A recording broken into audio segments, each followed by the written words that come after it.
अगर ये चीज़ें आप प्रॉपरली चेक नहीं करेंगे तो बाद में बहुत ज़्यादा इश्यूज़ का सामना करना पड़ता है और बाद में इंसान सोचता है कि काश मुझे किसी ने गाइड किया होता तो मैं पहले ही चेक कर लेता।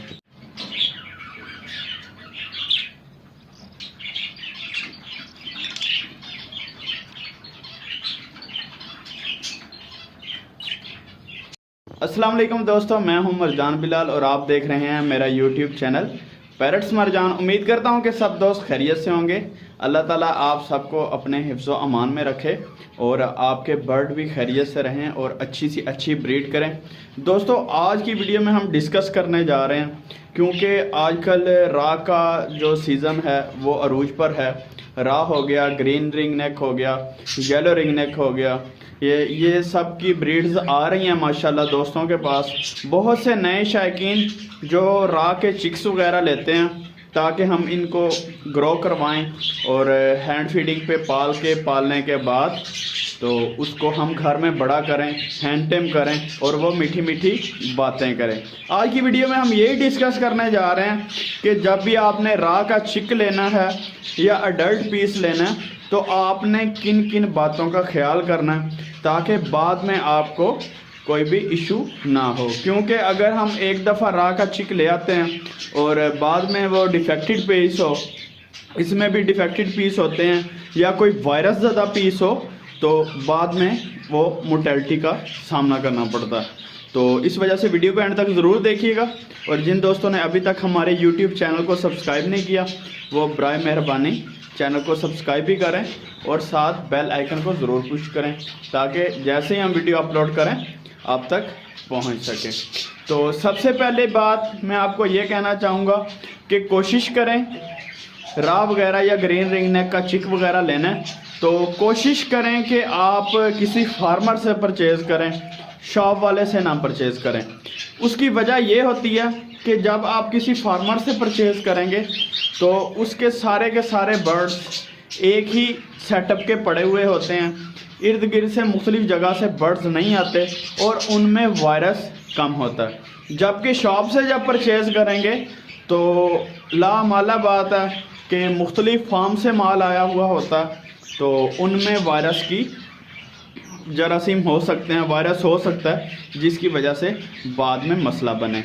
तो आपने करना क्या है, जब भी आपने रा वगैरह का चिक लेना तो उस बंदे को या उस फार्मर को जिससे आपने चिक ख़रीदना उसको आपने ये बात कहनी है कि मैं आपसे चिक तब लेने आऊँगा जब आपका जो वो है पीस है वो चिक है, जब आपने उसको फीड करवानी है तब मतलब आपने वो पीस लेना है। उससे फ़ायदा ये हो गया कि बाज़ दफ़ा चिक्स का टेम्परेचर के इशू की वजह से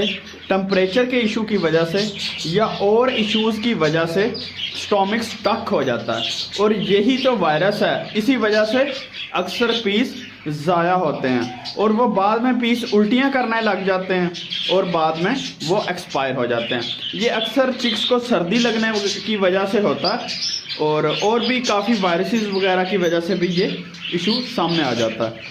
आपने करना क्या है, आपने करना कि यही है कि जब भी आपने चिक लेना है तो उनको कहना है कि हम तब आपसे चिक ख़रीदेंगे जब आपने इनको फीड करवानी है, तब हमें बताना है, तब हमने आके इसको परचेज़ करना है। आपने जब देखना है जाके कि जो उसका पोटा जिसे बोलते हैं वो बिल्कुल खाली होना चाहिए। क्या उसको कोई इशू तो नहीं है, क्या वो खुराक अच्छी तरह से हज़म कर रहा है कि नहीं।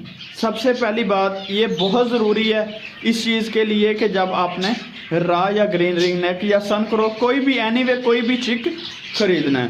दूसरी बात आपको थोड़ा सा आइडेंटिफाई कर दूं कि अगर आप मेल लेना चाह रहे हैं तो मेल का सर थोड़ा सा मोटा होगा, मेल की टांगें फीमेल से थोड़ी सी मोटी होती हैं और सर के दरमियान में थोड़ा सा खड्डा टाइप सा होता है, जबकि फीमेल का जो सर होता है वो थोड़ा कमज़ोर होता है और सर बिल्कुल ऊपर से प्लेन होता है। ये थोड़ी सी निशानियां होती हैं, इसमें 100% तो नहीं क्लियर हो सकता, वो तकरीबन 18 से 20 महीने के बाद क्लियर होता है कि मेल कौन सा फीमेल कौन सी है। लेकिन ये कुछ निशानियां उस्ताद लोग बताते हैं कि इन निशानियों के ज़रिए से हम उसको क्लियर कर सकते हैं। उसके बाद जब आपने देखना है, उसके बाद ये देखना है कि आपका पीस जो आप ख़रीद रहे हैं क्या उसकी सीने वाली हड्डी बिल्कुल निकली हुई तो नहीं है, उसके इर्द गिर्द मांस है, बिल्कुल कमज़ोर तो नहीं है। बाज़ दफ़ा जब स्टार्टिंग में ही जो पीस निकलते हैं वो बहुत ज़्यादा कमज़ोर होते हैं, उनको पैदाइशी सोकड़े का मसला होता है, जिसकी वजह से उनको पालना और सर्वाइव करवाना बहुत ही मुश्किल होता है। इस वजह से इस चीज़ को ज़रूर चेक करें। तीसरी चीज़ आपने ये चेक करनी है, क्या उसकी चोंच बिल्कुल ओके है, क्या चोंच ज़्यादा बढ़ी हुई तो नहीं है, या नीचे से बाल स्टिक्स की नीचे से चोंच जो होती है वो ज़्यादा बढ़ी हुई होती है, ऊपर से छोटी होती है। और जब कोई भी दुकानदार और अक्सर फराडी ऐसे करते हैं, आपको दिखाया कुछ और डाल कुछ और दिया जल्दी से, तो इस वजह से इस चीज़ का बहुत एहतियात से आपको सामना करना होगा। जो चौथी चीज़ आपने चेक करनी है वो ये चेक करनी है कि आपका जो पीस है उसकी फिंगर्स पूरी हैं, क्या वो मतलब उसकी फिंगर में कोई कम तो नहीं है, फिंगर्स उसकी पूरी हैं, उसके नाखून बिल्कुल सीधे हैं, उसकी फिंगर टेढ़ी तो नहीं है। हाँ, यहाँ पर मैं आपको बताता चलूँ कि वक्ती तौर पर फिंगर के कम होने या नाखून के कम होने का कोई मसला नहीं है। अगर कम भी हो तो चल जाएगा, वो बोलेगा भी, चलेगा भी, सारा कोई इशू नहीं है। लेकिन जब ये अडल्ट हो जाएगा और इसने ब्रीड के काबिल हो जाना है, तो फिर जिसकी फिंगर कम हो या उसका नाखून ना हो, फीमेल फिर भी चल जाती है, गुजारा कर जाती है, लेकिन मेल के लिए बहुत मुश्किलात का सामना करना पड़ता है। और ऐसे मेल अक्सर ब्रीड नहीं करते, क्योंकि वो जब मीट करते हैं फीमेल के ऊपर तो वो फीमेल के ऊपर रुक नहीं सकते, स्लिप हो जाते हैं। ये तो थे चंद पॉइंट जो कि मैं आपके साथ शेयर करना चाह रहा था, क्योंकि आज कल ब्रीडिंग सीज़न अरूज पर है और बहुत से दोस्त बच्चे वगैरह ख़रीद रहे हैं और पाल रहे हैं। और कोशिश करें, मैं आपको ये रिकमेंड करूँगा कि अभी राव वगैरह के बच्चे ना ख़रीदें, अभी थोड़ा मौसम क्लियर हो जाने दें। फरवरी के लास्ट में जाके, एक तो रेट थोड़े से डाउन होंगे राव वगैरह के फरवरी के लास्ट में जाके, और उसके बाद जो हैं बच्चे भी अच्छी कंडीशन में आ जाएंगे, वेदर भी अच्छा हो जाएगा, और फिर इंशाल्लाह उससे ये फ़ायदा होगा कि उनको पालने में भी आसानी होगी। उम्मीद करता हूँ कि आज की वीडियो अच्छी लगी होगी। अगर आपको वीडियो अच्छी लगी, वीडियो को एक लाइक कर दें, वीडियो को शेयर कर दें, चैनल को सब्सक्राइब करना मत भूलिएगा। अल्लाह हाफिज़, अल्लाह निगहबान।